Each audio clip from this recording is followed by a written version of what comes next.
আজকে বাংলাদেশে মানুষের উপরে, দেশের উপরে একটা জগদ্দল পাথরের মতো চেপেছিল যে সরকার, তাদের বিদায় হয়েছে। এই মুহূর্তে আমরা যেটা চাবো যে দেশবাসীর কাছে, সবার কাছে,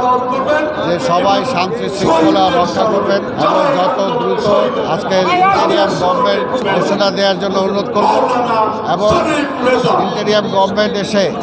যত দ্রুত একটা রাজনৈতিক নির্বাচন অনুষ্ঠিত করতে পারবে এবং নির্বাচিত জনগণের ম্যান্ডেট নিয়ে একটা সরকার যাতে দ্রুত ক্ষমতায় আসে এবং এরা যে রাষ্ট্রে যে ক্ষত করে গেছে, যে ক্ষতি করে গেছে, সেগুলো যত দ্রুত আমরা মিট আপ করতে পারি সেটার জন্য আমরা চাবো। এর পাশাপাশি আমরা স্মরণ করি যে চলমান আন্দোলনে যারা শহীদ হয়েছেন, যারা গুম হয়েছেন, যারা খুন হয়েছেন, তাদের আত্মার প্রতি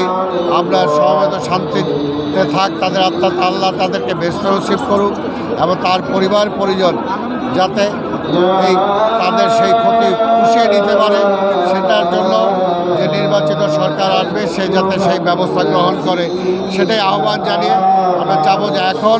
আমাদের দরকার যত দ্রুত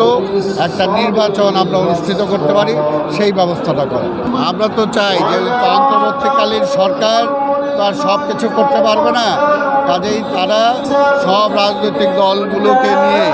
বসে এবং আমাদের যে ছাত্র ভাইরা